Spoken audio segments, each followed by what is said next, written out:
Bonjour et bienvenue en cette période de fête à cette nouvelle conférence sur un sujet que vous connaissez sans doute bien, un sujet traditionnel que vous connaissez sous le nom des 13 desserts de Provence, mais qui en Provence est plus connu sous le nom de cannelot. Alors de quoi s'agit-il à travers cette tradition? Il s'agit d'abord d'un héritage historique, un héritage qui nous vient pour certains aspects des Romains, des Grecs. Justement, la Provence est un lieu d'accueil par son site de Marseille, cette cité phocéenne de nombreuses civilisations.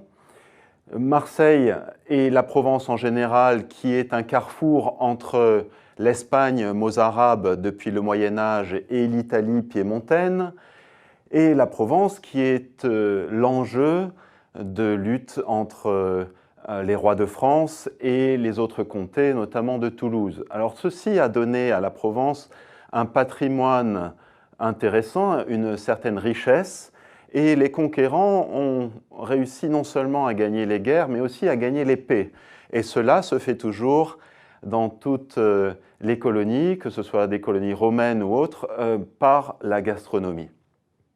Alors notre gastronomie provençale est très riche, très complexe. Tout le monde pense à la bouillabaisse, tout le monde pense à d'autres plats traditionnels.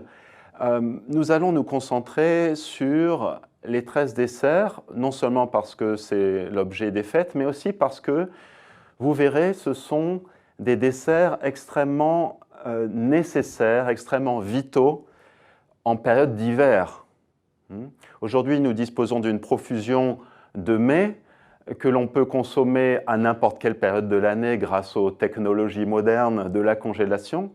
Mais à l'époque, il n'était pas évident de passer l'hiver, comme on disait, et on était obligé de faire preuve d'ingéniosité pour arriver à consommer des douceurs, des mets variés, tout au long de l'année, et en particulier dans les périodes maigres, à savoir l'hiver et tout le carême qui va suivre.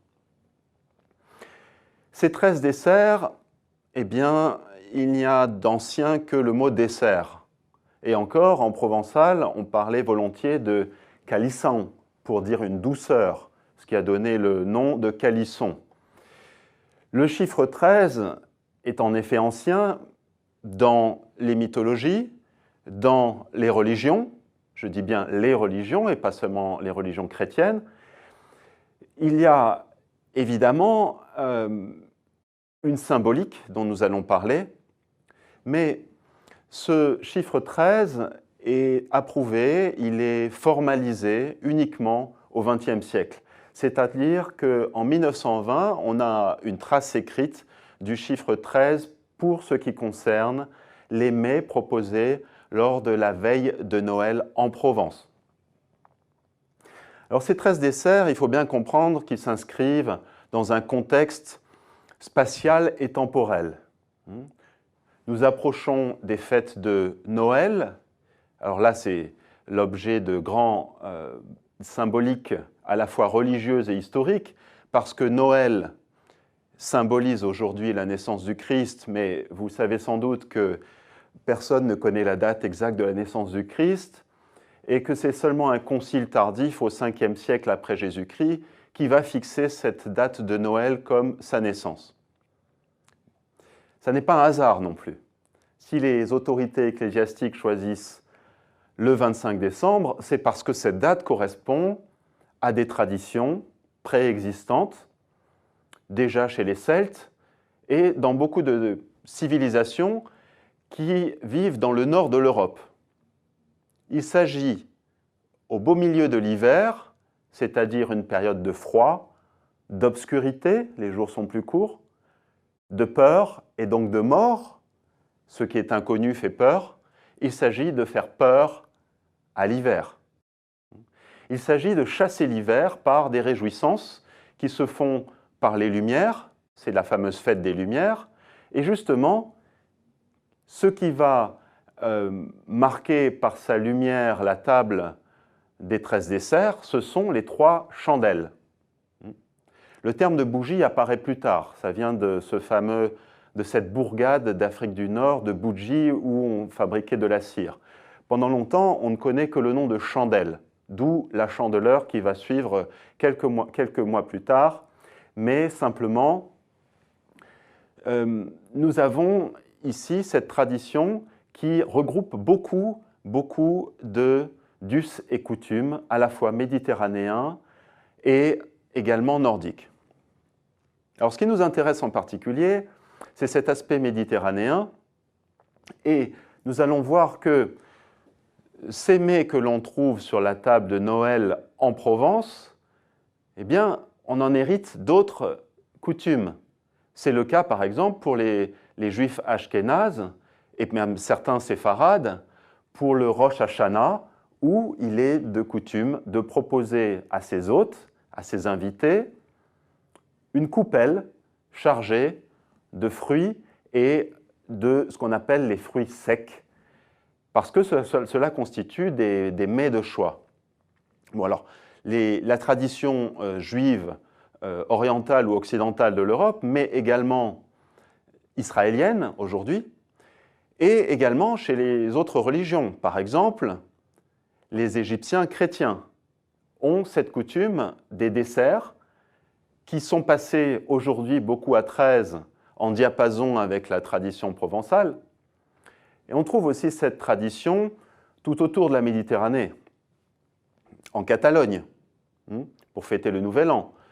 On le trouve également dans le Languedoc, et puis aussi chez les Arméniens. Les Arméniens de Marseille ont intégré ces 13 desserts provençaux dans leur tradition de réveillon. Voilà pour le contexte géographique. Donc vous voyez qu'il y a un passé, un héritage gastronomique qui nous vient de tout le pourtour méditerranéen et aussi un ancrage géographique parce que la Provence est un carrefour européen.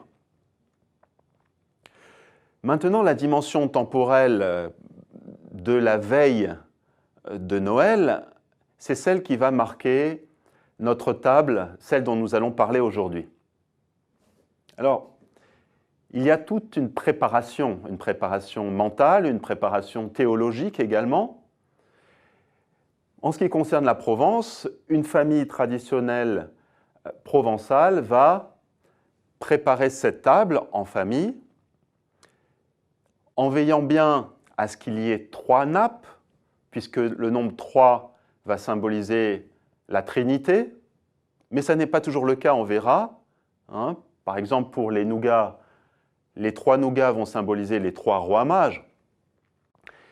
Et sur cette table, avec 3 nappes, qui vont symboliser une certaine pureté, on va disposer des 3 chandelles que j'ai déjà évoquées, et puis, souvent, les familles traditionnelles vont disposer 3 coupelles de lentilles que l'on va faire germer, et ça, c'est un signe de vitalité, puisqu'on va créer artificiellement un printemps en plein hiver. Alors voilà pour le décorum, et puis après, il y a évidemment les assiettes qui vont jouer un rôle. 3 assiettes pour certaines traditions, pour certaines familles.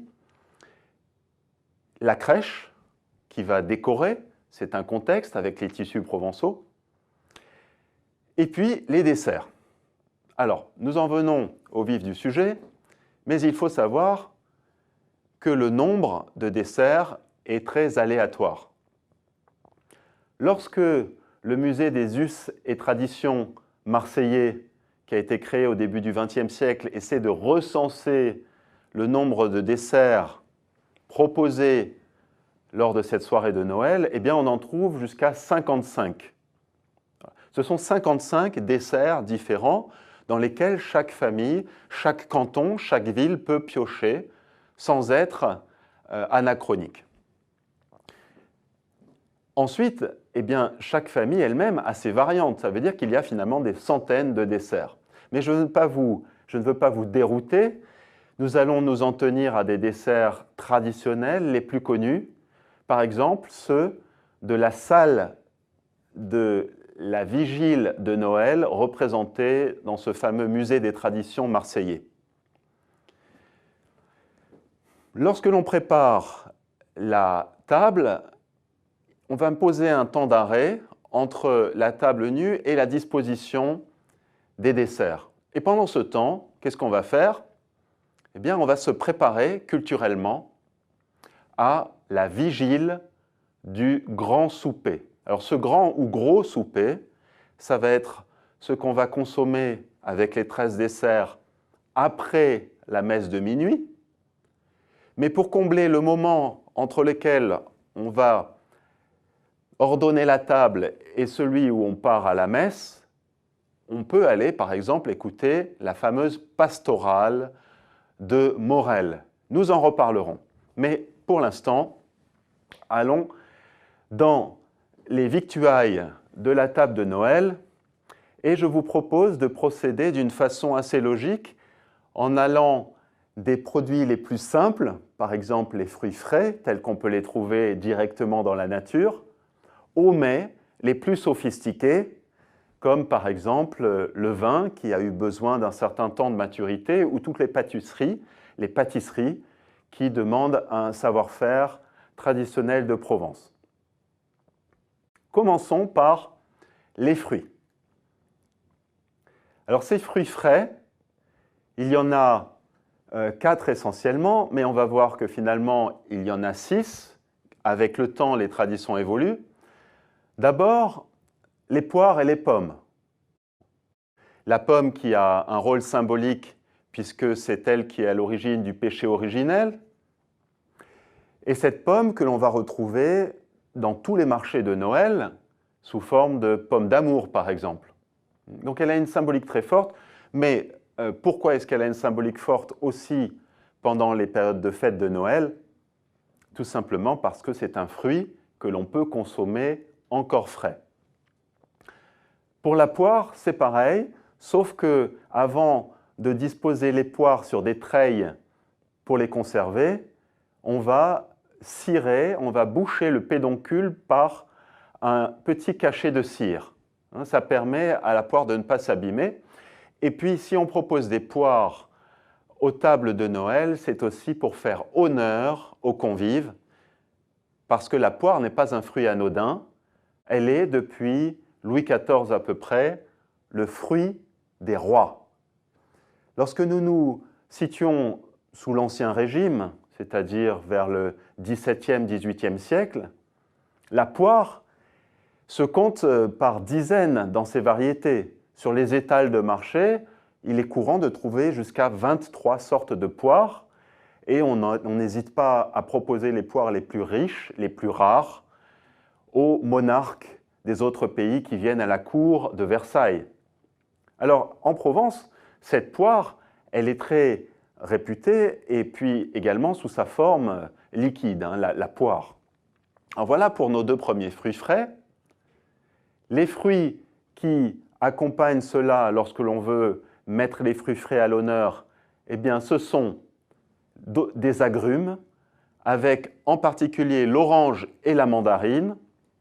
Et là, vous aurez remarqué que l'orange n'est pas un fruit de saison en Provence. L'orange doit être importé. L'orange, il y a encore quelques générations, vous avez connu ça de vos parents, de votre famille, peut-être vous-même, c'est un fruit que l'on offrait volontiers à Noël. Parce que c'était rare, parce que ça venait de loin, parce que c'était cher. La mandarine, dans une moindre mesure, et la mandarine, comme l'orange, ont un rôle de digestif à la fin du repas, un rôle naturel. Donc c'est un équilibre alimentaire très intéressant de consommer des fruits lorsque on a fait bombance, dans certaines traditions, parce que ça va susciter les sucs digestifs qui vont faciliter la digestion. Alors, pour les oranges et les mandarines, la peau est souvent utilisée sur les tables de Noël pour façonner des têtes, un peu comme celles que l'on va retrouver pour la tradition d'Halloween, pour fabriquer des lanternes qui seront allumées par des bougies à l'intérieur, ou bien simplement le pédoncule des mandarines va servir de mèche des bougies.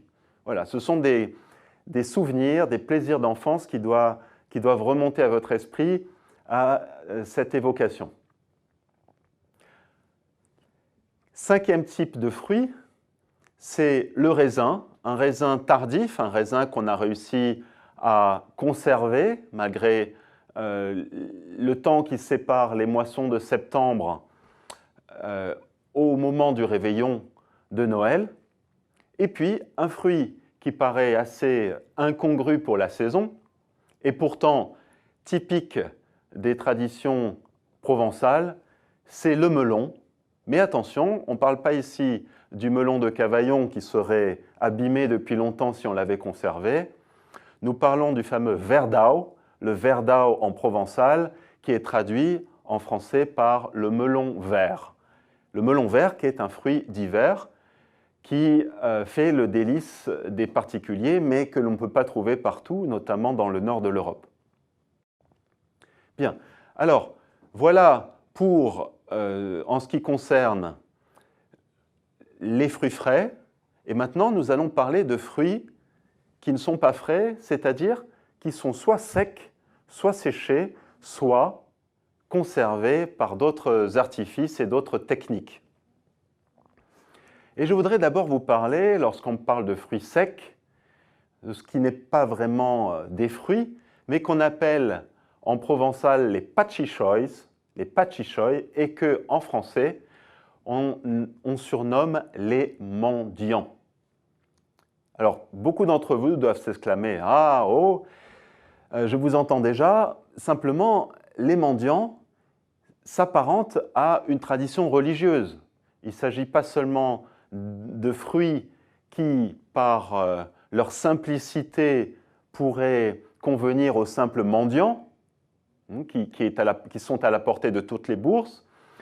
Il s'agit d'une évocation d'abord des ordres mendiants. Les ordres mendiants qui sont traditionnels au Moyen-Âge, qui parcourent les chemins, qui parcourent les routes, les pèlerinages.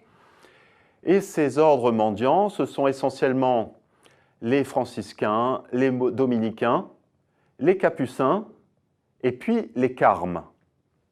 Alors les capucins, ce sont les plus pauvres des pauvres. On va voir pourquoi. À chacun de ces ordres est attribué un fruit sec. Alors pour les franciscains, ça va être les noix, pour les dominicains, les amandes, etc. Maintenant, nous pouvons nous attarder sur ces fruits qui viennent de vous être présentés, les noix et les amandes.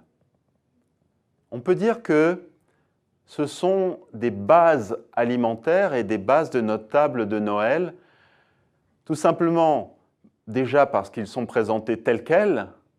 Donc c'est un remerciement à la nature qui nous permet de nous nourrir avec des fruits sans le travail humain. Mais à partir de ces éléments de base, on va fabriquer d'abord la pâte d'amande qui va être utilisée pour une quantité d'autres mets. Je pense au calisson, je pense aux fruits déguisés, à certaines tartes également. Et c'est la même chose pour les noix. Les noix que l'on appelle en haut provençal, c'est-à-dire dans la langue d'oc, les gâtes et les nousses. Alors on va parler de nousses pour les noix et le gâte pour les gâteaux, donc ça va nous faire gâteau de noix qu'on appelle aujourd'hui nougat. Voilà, ça c'est une annonce de ce dont nous allons parler après, dans un rappel, mais nous serons déjà dans des mets plus élaborés que ces mendiants. Les noix, les amandes, les mendiants sont au nombre de 4. Alors, les suivants sont la figue. Et justement, quand on parle de tradition, il y a la fameuse expression mi-figue, mi-raisin, qui nous vient de Carthagène et de Corinthe, les fameux raisins de Corinthe, où les Corinthiens mettaient plus de raisins que de figues pour berner les acheteurs, parce que les figues étaient des mets de choix. Alors que les raisins secs en particulier, sont plus abordables et plus faciles à obtenir. Il y a moins de risques de pourrissure, de pourrissage, lorsqu'on les fait sécher.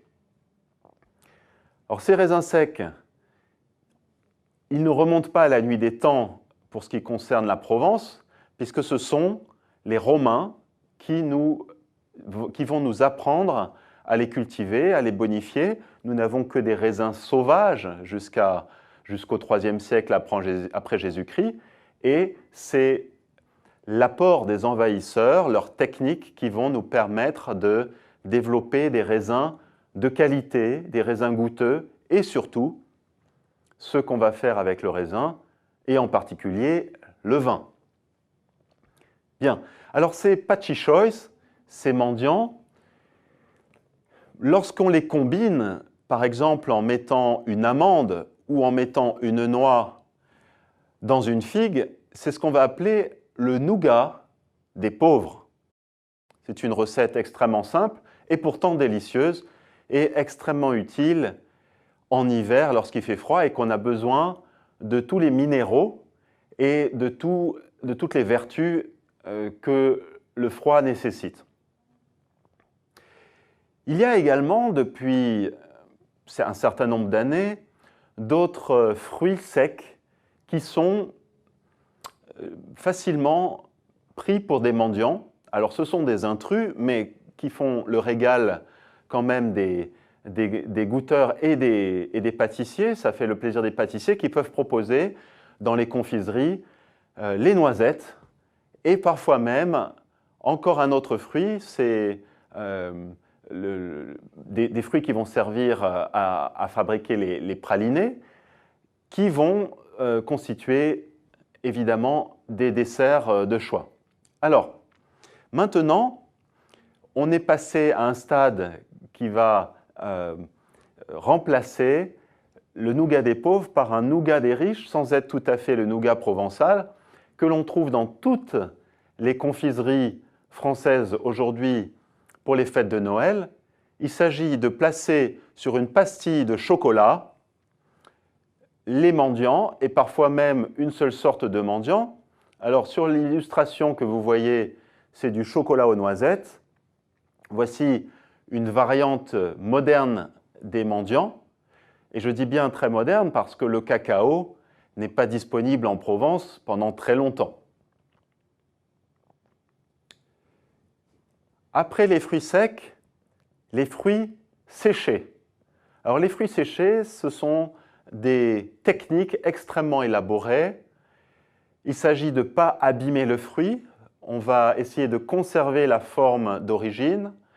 Et au Moyen-Âge et sous l'Ancien Régime, ce sont les saveurs les plus recherchées, ce sont les nec ultra, les nec plus ultra, pour employer le latin, des tables de choix.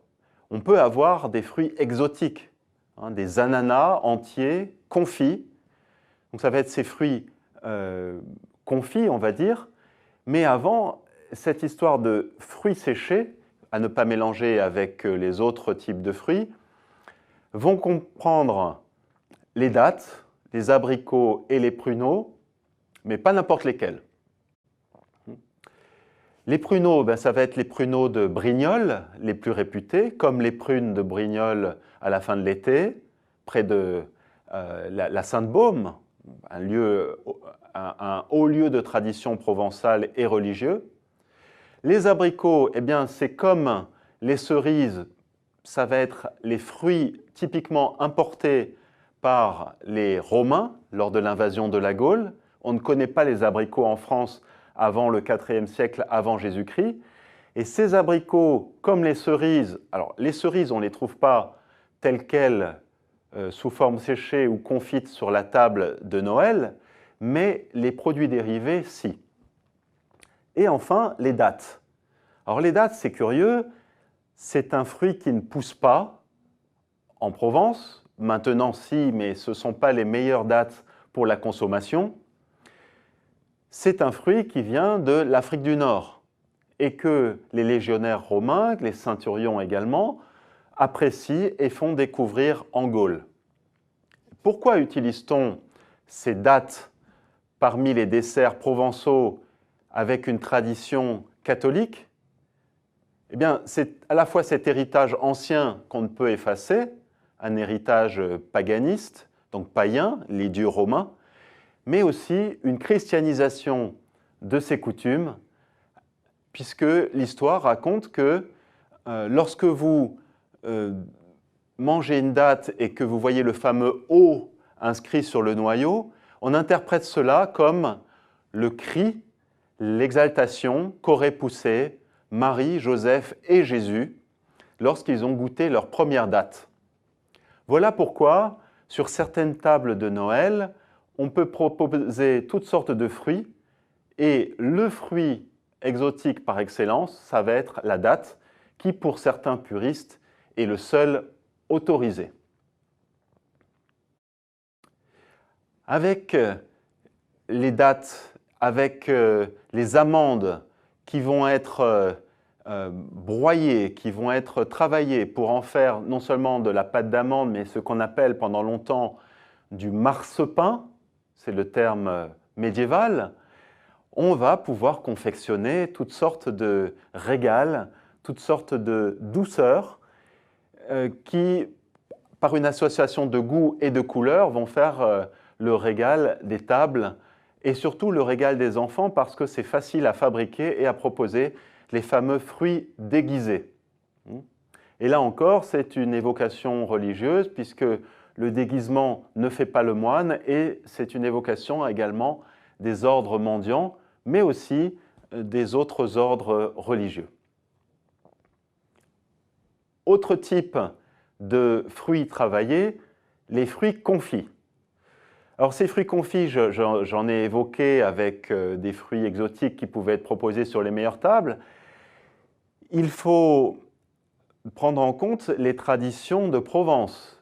Les fruits confits sont par exemple une spécialité de la ville d'Apt. Vous savez, cette ville avec son superbe donjon qui l'a protégée de nombreuses invasions, c'est une référence en matière de travail des fruits et vous avez les fruits vraiment traditionnels et maintenant beaucoup de fruits beaucoup plus contemporains, mais je dirais que ça n'a rien d'anachronique parce que le principal dans les traditions, c'est qu'elles restent vivantes, vivaces et qu'elles évoluent avec les produits proposés dans les sociétés modernes.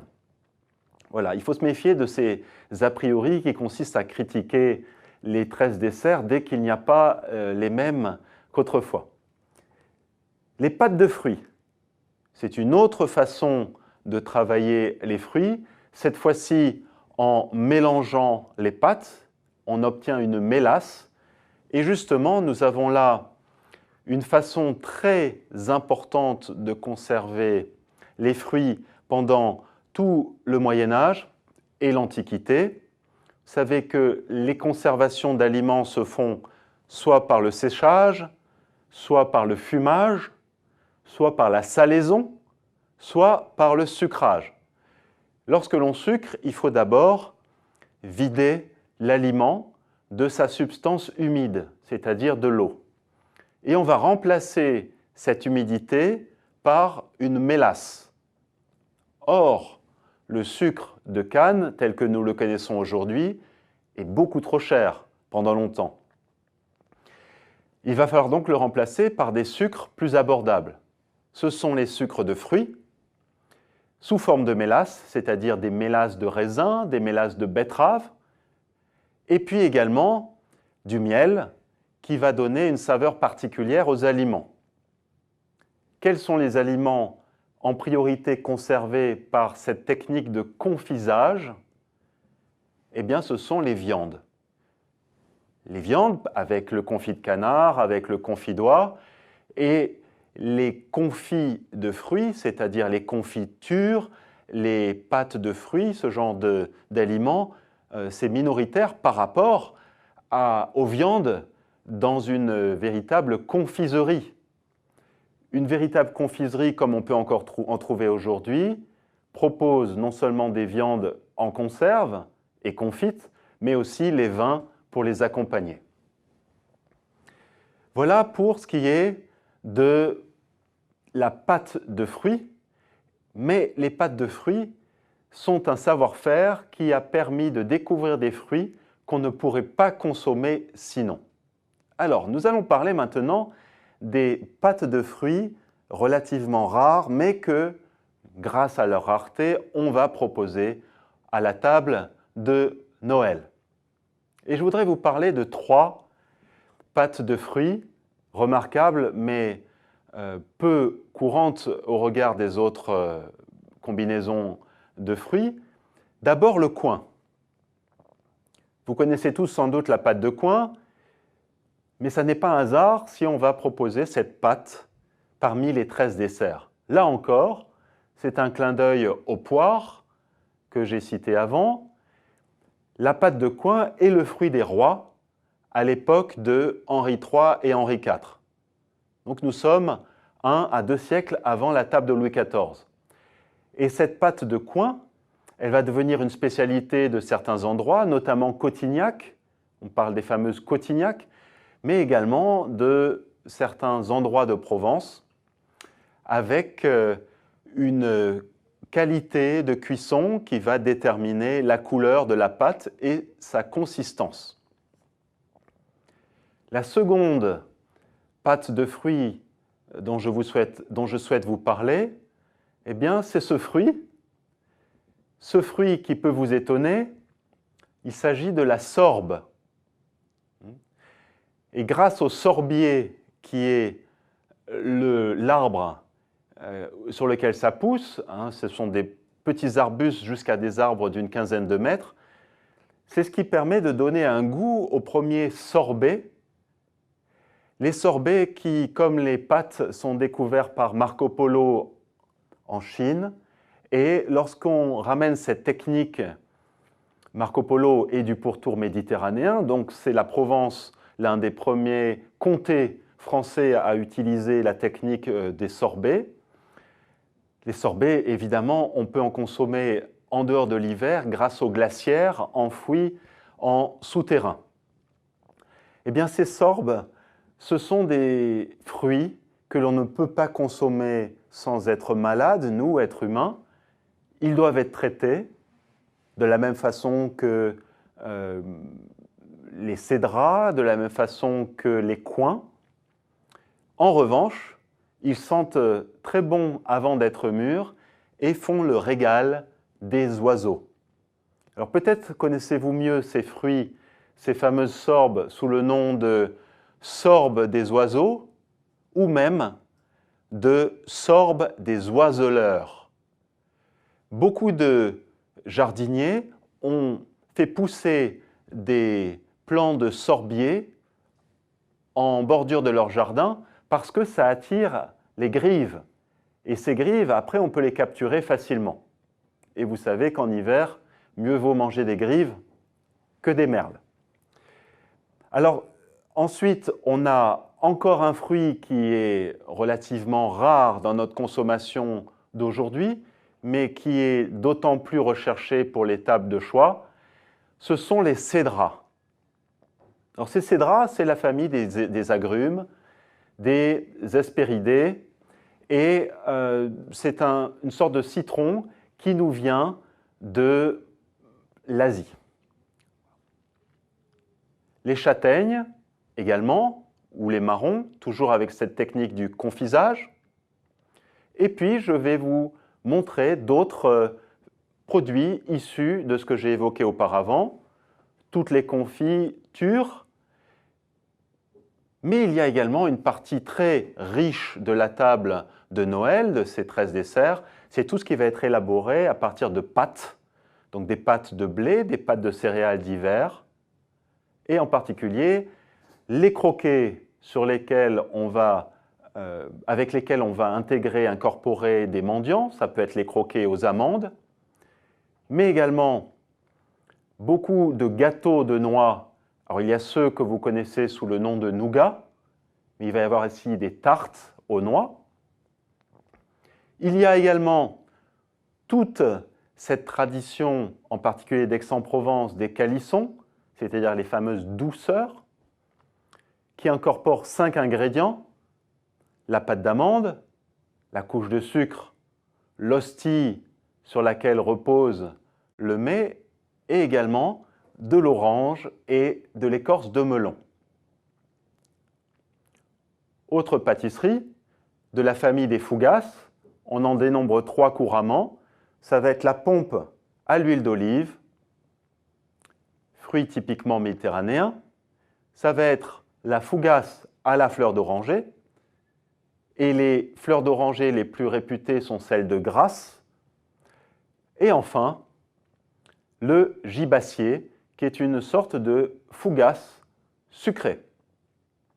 Voilà pour ce qui concerne nos aliments les plus traditionnels de la Provence, mais il y a également des beignets que l'on va retrouver dans toute la France et je dirais dans toute l'Europe. Ces beignets, on peut les appeler des oreillettes, on peut les appeler des bugnes, ça a d'autres noms parfois. Et si on les retrouve au moment du carnaval, c'est-à-dire en février, mais aussi dès la Saint-Nicolas, c'est-à-dire le 6 janvier, c'est toujours pour participer de cette tradition de chasser l'hiver, de lui faire peur. Les tartes aux noix, mais également les tartes à la confiture sont des combinaisons de tout ce qu'on a évoqué avant et qui font partie des 13 desserts de façon très légitime. Et ensuite, ces chocolats qui sont un apport relativement récent, qui nous viennent des colonies, les colonies françaises qui permettaient d'importer du cacao. Mais là encore, il n'y a pas lieu de critiquer la tradition, puisqu'une tradition n'est intéressante que si elle est vivante et qu'elle évolue. Les bûches sont un apport, à cet égard, relativement récent et nous plonge dans la coutume des Noëls nordiques. Les 2 petits Pères Noël fixés sur la bûche sont maintenant des personnages traditionnels du dessert provençal, mais ce sont des héritiers de Nicolas, donc Saint Nicolas, le fameux Santa Claus aux États-Unis, et il faut bien vivre avec son temps. C'est la même chose pour les bûches glacées, puisque il y a 2 siècles, nos ancêtres provençaux n'auraient pas pu consommer de glace si ce ne sont que quelques sorbets lors du gros souper de la vigile de Noël. Qu'est-ce que l'on boit avec cela? On boit des vins chauds, des vins cuits, parfois même le fameux Carthagène dont vous avez une image sous les yeux, le Carthagène qui est un vin cuit, qui est un vin sucré et qui nous vient du Languedoc. Alors le Languedoc a une tradition intéressante. Lorsque on a fini ces 13 desserts, on va laisser les miettes sur la table qui vont servir à nourrir les angelots. Alors tout ce contexte de mets matériels vont s'accompagner d'une nourriture culturelle, une nourriture intellectuelle. Il s'agit d'une tradition qui a été déjà notée au XVIe siècle, en particulier par l'abbé Marchetti, qui essaie de retracer les us et coutumes marseillais et qui va parler d'un tas de mets, mais en particulier par Frédéric Mistral, le chantre du provincialisme. Il va créer avec ses acolytes, certains sont très connus comme Aubanel encore aujourd'hui. Frédéric Mistral est le personnage assis en bas à gauche.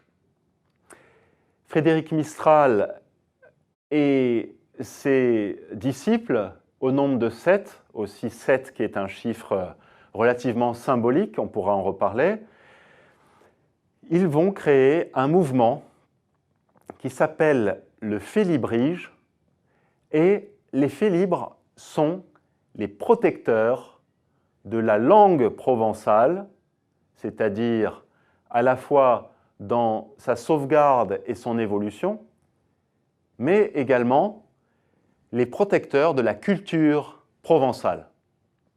On est là dans la protection du Provençal, qui est une langue que l'on peut prendre aujourd'hui comme épreuve du baccalauréat, une langue qui est enseignée dans les écoles et qui est parlée de façon relativement courante. et pas seulement autour du Vieux-Port de Marseille. C'est en 1854 qu'est créé ce mouvement, et ce mouvement qui va essaimer, puisque de Arles jusqu'à Nice, on a beaucoup d'écoles de provençal, d'écoles de Félibrige, et en particulier une tradition que j'ai évoquée juste avant de se rendre à la messe de minuit et de finaliser la table des 13 desserts, c'est la pastorale. Alors cette pastorale, c'est quelque chose de très attachant, de très historique maintenant, puisque ça fait 1 siècle et demi qu'elle est pratiquée. C'est une formalisation de beaucoup de mythes, beaucoup d'histoires, de légendes populaires provençales qui ont été rassemblées et mises en forme pour une pièce de théâtre par Morel, qui était un ouvrier vitrier de Marseille. Il en a écrit plusieurs versions, et dans cette pastorale, eh bien, l'objet le plus important de la scène, ça va être la naissance du Christ, mais cela va se faire par un tas de détours provençaux. Par exemple, on va retrouver tous les personnages aujourd'hui de Marcel Pagnol. On va voir Tartarin de Tarascon qui revient avec le chasseur de lièvres. En Provence, on dit la lièvre, pas le lièvre. Il revient de la Garrigue avec ses lièvres à offrir au Christ comme cadeau. Il va y avoir, ça c'est l'influence mozarabe gitane qui nous vient directement d'Espagne, le montreur d'ours, qui est un gitan, c'est le voleur d'enfants, mais qui prend une tournure extrêmement sympathique lors de cette pastorale. Il va y avoir également les joueurs de cartes du Vieux-Port, Monsieur Brun, Escartefigue, etc. Tout cela participe à l'accueil et la naissance du Christ, avec un personnage que vous connaissez peut-être, c'est celui qu'on appelle le ravi de Provence. Le ravi, c'est celui qui est un peu bené, un peu niais, et il va mettre les mains en l'air en disant « l'heureux événement est arrivé », et c'est le ravi qui va être le personnage déclencheur des festivités lors de cette pastorale. Alors, évidemment, tous les convives vont se mettre en route vers Bethléem, en passant par l'Accro, en passant par l'Estac, c'est-à-dire toutes les communes provençales typiques. Mais pour fêter l'événement et pour ne pas arriver bredouille, eh bien, on va rassembler des victuailles, et c'est la véritable origine de ces desserts provençaux, ces fameux pachichoy, et qui vont avoir un nombre qui va évoluer au cours du chemin. C'est-à-dire qu'on peut trouver, dès les origines de ces desserts, et en particulier quand on va en fixer le nombre à 13, on peut trouver simplement un gros pain et 12 petits, qui vont symboliser 13. Mais alors, maintenant, c'est la question que je vous pose à la fin, une question qui vous est venue à l'esprit certainement. Pourquoi 13 desserts? Alors, vous allez me dire, c'est comme ça, c'est la tradition. Oui, mais il faut bien qu'il y ait une tradition qui naisse. Alors, ces 13 desserts, ils ont été augmentés parce qu'avec Frédéric Mistral, on n'en a que 7. Vous voyez, 7, c'est une symbolique intéressante parce que ce sont les couleurs de l'arc-en-ciel, ce sont les jours de la semaine. Les jours de la semaine, ça n'est pas anodin non plus comme symbolique, mais c'est aussi les 7 vertus, les 7 vertus qui vont devenir des vertus cardinales, par exemple, et puis les 7 péchés capitaux. Voilà. Donc 7, c'est un chiffre qui compte. Mais pourquoi a-t-on augmenté le nombre de 7 à 13 desserts? Je dirais qu'on ne s'est pas arrêté à 13. Le Musée des Arts et Traditions de Marseille recense jusqu'à 55 desserts, comme je vous ai dit, couramment utilisés lors de la vigile de Noël, cette fameuse soirée du gros souper et des 13 desserts. En tout, il y en a peut-être des centaines, mais on s'en tient à 13 parce que, comme vous voyez sur la représentation de ce tableau de Léonard de Vinci, c'est la scène où le chiffre 13 va jouer un rôle très ambigu. Qui est le 13e convive? Est-ce que c'est le Christ? Est-ce que c'est Judas? Est-ce que, comme le film Da Vinci Code l'a mis en exergue, ça ne serait pas Marie-Madeleine, c'est-à-dire la personne qui serait juste à droite du Christ et qui a une figure purement féminine? Toujours est-il que la vigile de Noël est un moment de réjouissance, un moment festif, et donc on va essayer d'interpréter cette tradition comme quelque chose de relativement joyeux et positif. Voilà pour l'essentiel de cette tradition. Maintenant, nous allons vous laisser réfléchir à certaines questions qui vous trottent dans la tête et dont nous allons essayer de trouver une réponse après un court intermède de 5 minutes. À tout de suite.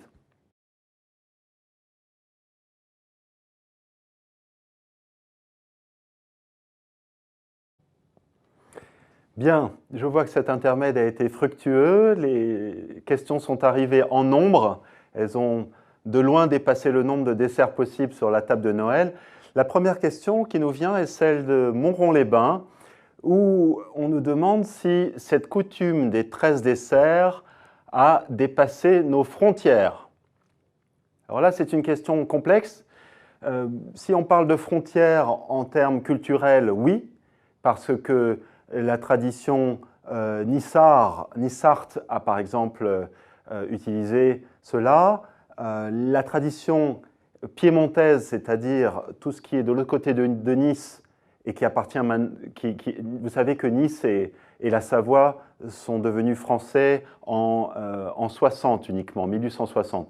Donc toutes ces régions, oui, sont empreintes de ces traditions des desserts. J'ai évoqué aussi la Catalogne, de l'autre côté des Pyrénées, mais il faut savoir que la Catalogne a une grande partie française historiquement. Mais ce que je peux vous dire surtout, c'est que les 13 desserts vont utiliser des mets qui ne sont pas du tout de la Provence. Alors, je vous ai parlé de ces ingrédients exotiques, comme le cacao, tout cela, mais l'influence des marchés de Noël de l'Est de la France et de l'Est de l'Europe fait que maintenant nous avons par exemple les Weihnachtsstollen, ces fameux sortes de pains aux fruits confits, recouverts parfois de sucre glace pour imiter la neige, qui font partie de certaines tables traditionnelles pour Noël. Une autre question qui nous vient de Romorantin. Alors, la question est la suivante. Vous avez parlé de la Saint-Nicolas du 6 janvier, mais n'est-ce pas plutôt le 6 décembre? Alors oui, la Saint-Nicolas, c'est le 6 décembre, et cette Saint-Nicolas, elle est fixée uniquement depuis peu de temps au 6 décembre, mais la coutume de Nicolas qui aurait ressuscité des enfants transformés en saucisses par un méchant boucher dans la forêt de l'Est, on retrouve tout de suite les traditions de Hansel et Gretel, du petit poucet. Bon, cette tradition qui est fixée le 6 décembre est relativement récente. Ça date de l'époque où Nicolas va devenir le patron officiel de la Lorraine. Mais avant cela, eh bien, ça dépend des saisons. Si l'hiver est rigoureux, ce qu'on appelle la Saint-Nicolas, mais qui était fêté avant lui, va être plus tôt. Et si l'hiver est plus clément et qu'on a des réserves plus longtemps, on va célébrer toutes ces fêtes, les fêtes de la lumière ou les fêtes destinées à faire fuir l'hiver, non pas au solstice d'hiver, mais après, par exemple. Bien. Alors, une autre question de Orthez. Est-ce que les 13 desserts se pratiquent encore beaucoup? Alors, merci de poser cette question. Je peux vous affirmer que la tradition des 13 desserts n'a jamais été aussi vivace qu'aujourd'hui. Alors, tant mieux, et c'est peut-être un résultat du travail de nos fameux faits libres, les Mistral, Aubanel et autres compères, qui, dans leurs écrits, c'est-à-dire 1854 et les années qui suivent, se plaignent des traditions provençales qui se perdent et qui vont être bientôt abandonnées. Eh bien, la preuve est que non, et qu'à la fois la pastorale, à la fois la crèche avec les santons de Provence et les traditions gastronomiques des fêtes de Noël provençales perdurent et gagnent en dynamisme. C'est-à-dire qu'aujourd'hui, on a un certain nombre de mets que l'on peut trouver sur ces tables. C'est très pratique pour une chef de famille qui veut reconstituer un dessert provençal de Noël traditionnel, mais le choix va être beaucoup plus large dans les années qui viennent, avec des fruits exotiques, avec d'autres habitudes culinaires.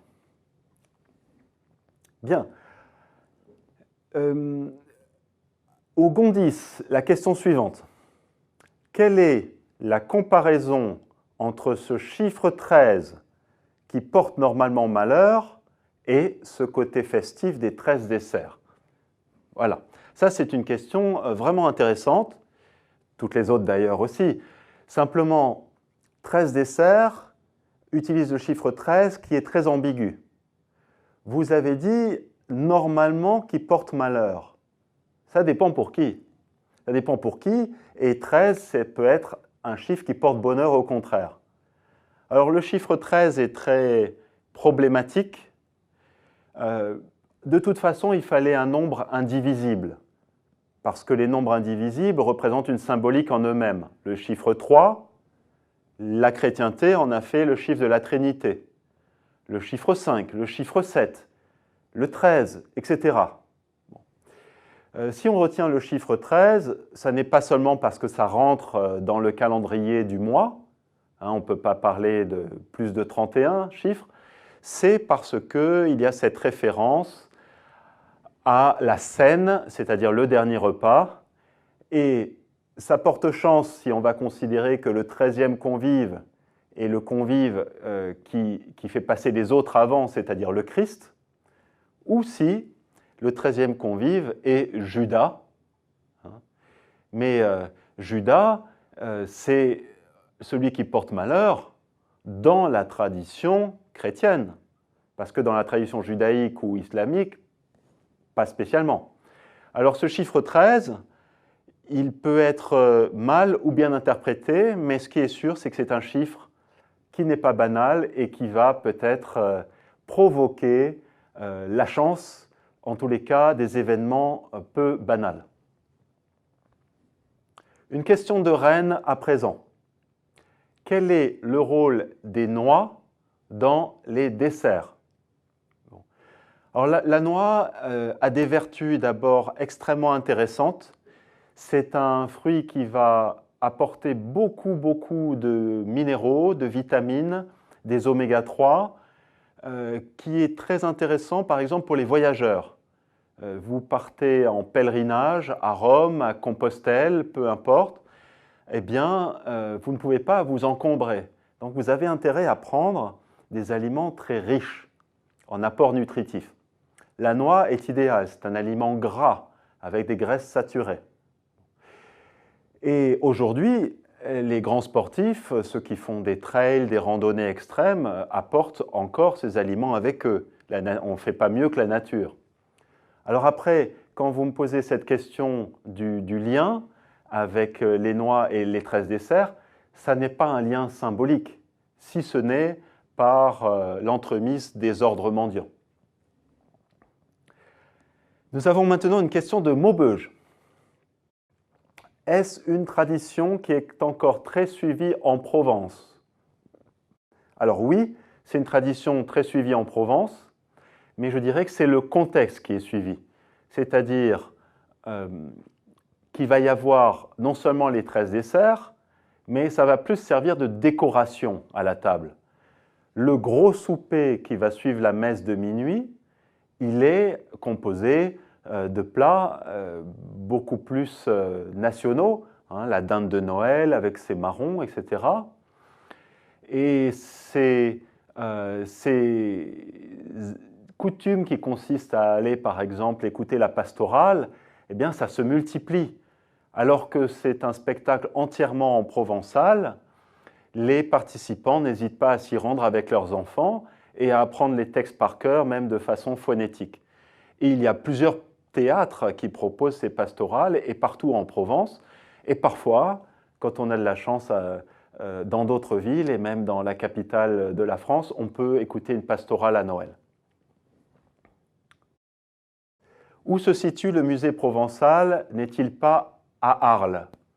À Arles ou en Arles, hein? Alors, ce musée provençal, il n'y en a pas qu'un.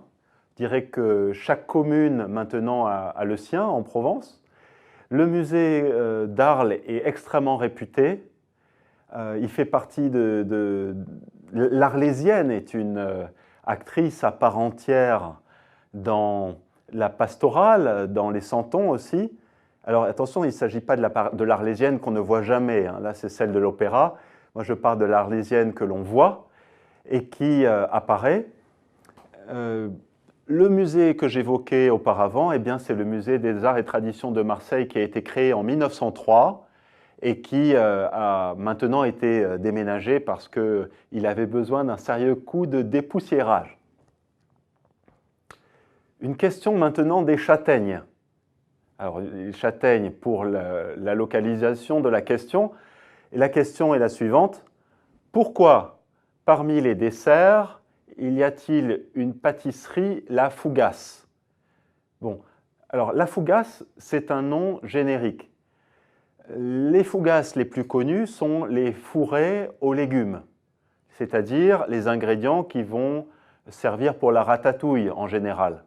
Donc on va trouver les aubergines, les courgettes, le poivron, la tomate, avec des herbes de Provence.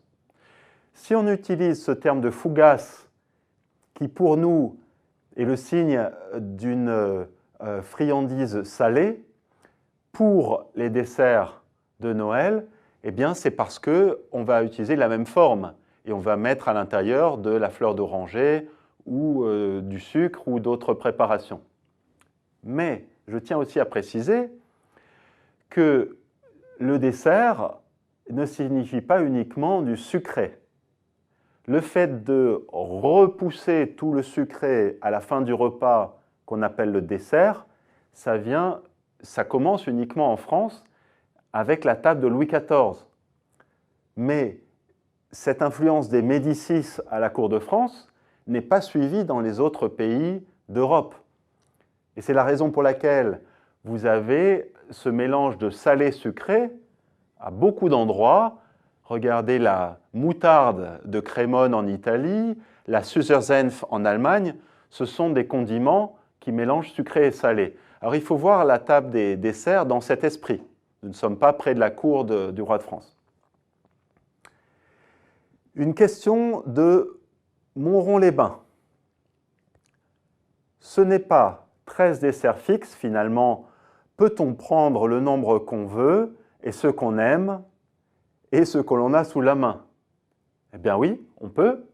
On peut, ça va dépendre du degré de tradition que vous voulez conserver. Et si ce sont des ingrédients trop fixes et qui n'apportent plus de plaisir à nos palais contemporains, pourquoi les garder?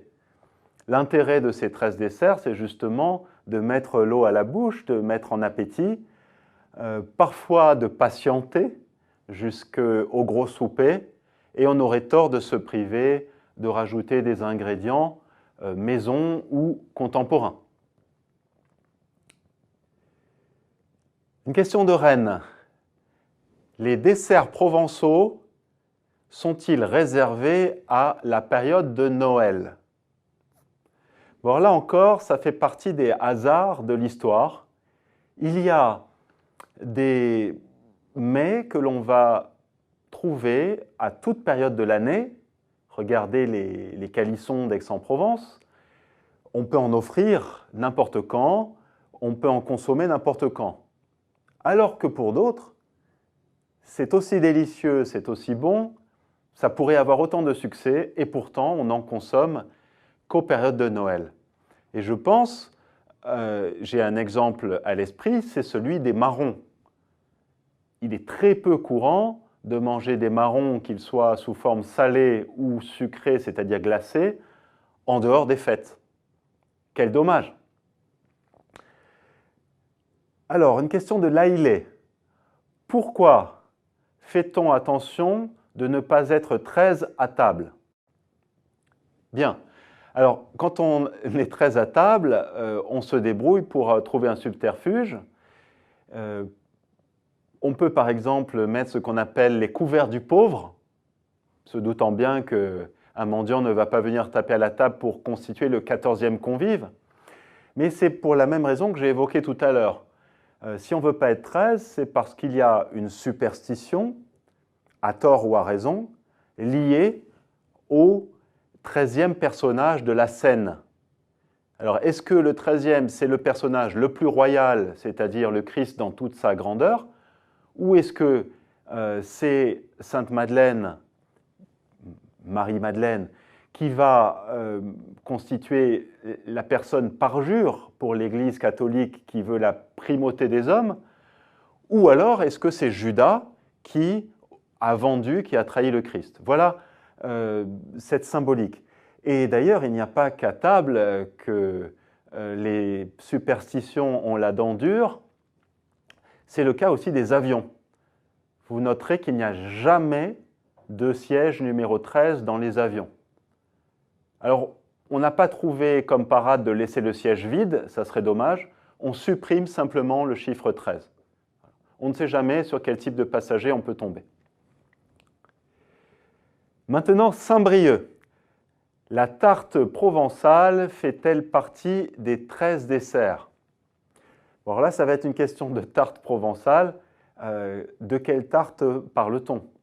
Il y a un nombre infini de tartes en Provence, et ce qu'on appelle la tarte provençale peut être parfois des légumes, ces fameux légumes qu'on va proposer en tarte, mais ça peut être aussi cette tradition de gâteau aux noix, de gâteau à la confiture. C'est pour ça que c'est un terme relativement large, pour le plus grand plaisir de nos palais, de nos papilles, pour le plus grand plaisir des enfants et des plus grands. Nous sommes maintenant malheureusement arrivés au bout des questions, même si vous souhaiteriez en poser davantage. Pour ma part, je vous remercie pour votre attention. Je vous souhaite un joyeux Noël, de très bonnes fêtes et au plaisir de vous revoir une prochaine fois.